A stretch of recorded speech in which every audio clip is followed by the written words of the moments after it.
எனக்கு எல்லாமே தலையிலேருந்து உச்சம் பாதை வரைக்கும் எனக்கு நம்பிக்கை. ஃபஸ்ட்டு பயங்கரமாக அலர்ஜி வந்துச்சுன்னா ரொம்ப நம்பிக்கும். என்னால் தூங்க முடியாது, நிம்மதியாகவே இருக்க முடியாது. இதனால நான் நிறைய செத்தெல்லாம் கூட யோசனை பண்ணிக்கிறேன். 4.5 வருஷத்துலேருந்து நான் கஷ்டப்பட்டு இப்போ எனக்கு பரிபூர்ண ஆண்டவர் ரொம்ப சுகத்தை கொடுத்துருக்காரு. சுகத்தை கொடுத்த ஆண்டவர் கோடி கோடி சுகம். பாருங்க, ஆல்மோஸ்ட் 4.5 வருஷமா ஒரு சில பிரச்சனைக்காக போராடின்னு இருந்தாங்க. இந்த ஆன்லைன்ல டெய்லி ஜெபம், அந்த ஜெபத்துல நம்ம என்ன பண்ணோம், இந்த காரியத்துக்காக ஜெபித்தோம். நம்ம ஜெபித்த பிறகு கர்த்தர் கொஞ்சம் அற்புதம் செஞ்சார். அகவளையில் இந்த சாட்சியை அவங்கள வாயிலே கேட்கலாம். பிரேசலோடமா கர்த்தரோட பரிசுத்த நாமத்துக்கு ஸ்தோத்திரம். எனக்கு ஸ்கின்ல வந்து ஒரு 4 வருஷமா பயங்கரமான ஒரு அலர்ஜி பிரச்சனைனால நான் கஷ்டப்பட்டு இருந்தேன். அந்த அலர்ஜி வந்து எங்கெங்கேயும் பார்த்தே எனக்கு செட் ஆகல. ஆனாலும் டெய்லியும் மெடிக்கலில் மாத்திரை வாங்கி போட்டால் மட்டும்தான் எனக்கு அதில் கொஞ்சம் ரிலீஃப் கிடைக்கும். எப்படின்னா அந்த மாத்திரையோட பவர் இருக்கிற வரைக்கும் மட்டும்தான் ரிலீஃப் கிடைக்கும். அப்புறம் மறுபடியும் மறுநாள் அந்த மாதிரி வந்துடும். ரொம்ப இதனால ரொம்ப கஷ்டப்பட்டேன். ஆன்லைன் ப்ரேயர் என்னைக்கு ஸ்டார்ட் ஆயிடுச்சு, ஃபாஸ்டர் மூலிமா நான் இந்த ப்ரேயர் ரிக்வெஸ்ட் சொல்லும்போது அதில் எல்லாருமே இணைந்து எனக்காக ஜெபம் பண்ணாங்க. மறாத வாரமே எனக்கு அது ஒரு ரிலீஃப், ஆண்டு பரிபூர்ண ஒரு விடுதலை கொடுத்தாரு. இது வரைக்கும் 4.5 வருஷத்துலேருந்து நான் கஷ்டப்பட்டு இப்போ எனக்கு பரிபூர்ண ஆண்டு ரொம்ப சுகத்தை கொடுத்துருக்காரு. சுகத்தை கொடுத்த ஆண்டவர் கோடி கோடி சுகம்.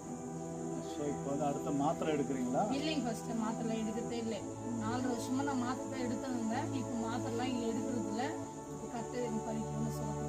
அந்த மாத்திரைக்கு எவ்வளவு செலவு பண்ணுவீங்க? நிறைய செலவு பண்ணியிருக்கிறேன். ஃபர்ஸ்ட் ஒரு மாசத்துக்கு ஒரு வாட்டி எடுப்பீங்களா மாத்திரை?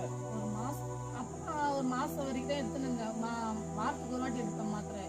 அப்புறம் நாள் போக டெய்லியுமே எடுக்க ஆரம்பிச்சிட்டேன் மாத்திரை. அந்த மாத்திரை இல்லைன்னா என்னால் ஒரு நிமிஷம் கூட என்னால் இருக்கவே முடியாது.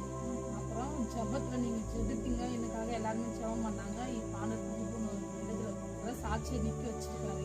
இப்போ வந்து பார்த்தீங்கன்னா சரீரத்தில் அலர்ஜி இல்லையா? அலர்ஜி இல்லைங்க. கையில் இருந்துச்சுங்களா? ஆமாம், கையில் எனக்கு எல்லாமே தலையிலேருந்து உச்சம் பாதை வரைக்கும் எனக்கு நம்பிக்கை. ஃபஸ்ட்டு பயங்கரமாக அலர்ஜி வந்துச்சுன்னா ரொம்ப நம்பிக்கும். என்னால் தூங்க முடியாது, நிம்மதியாகவே இருக்க முடியாது. இதனால நான் நிறைய செத்தெல்லாம் கூட யோசனை பண்ணிக்கிறேன். இது அடிக்கடிக்கு நம்மளுக்கு வருது, நம்ம செத்தெல்லாம் கூட யோசனை பண்ணிக்கிறேன். அது இப்போ ஆண்டு பரிபூர்ண சுகம். அப்படிங்களா? பாருங்க, கர்த்தர் நல்லவர். பாருங்க, அந்த ஒரு பிரச்சனைனால செத்துடலாமான்னு நினைச்சாங்களா? அப்ப கர்த்தர் என்ன பண்றாரு, நம்ம ஜபத்தை கேட்டு அவரை அற்புதம் செய்யற தேவனா இருக்கிறார். ஆக வேளையில எந்த சாட்சியை பார்த்துன்னு இருக்கிறீங்க, உங்களை பார்த்து நான் சொல்லுகிறேன், ஆண்டவராகிய ரட்சகர் இயேசு கிறிஸ்துவின் மேல நீங்க நம்பிக்கை வைங்க. கர்த்தர் நிச்சயமாகவே உங்களுக்கு ஒரு அற்புதம் செய்வார்.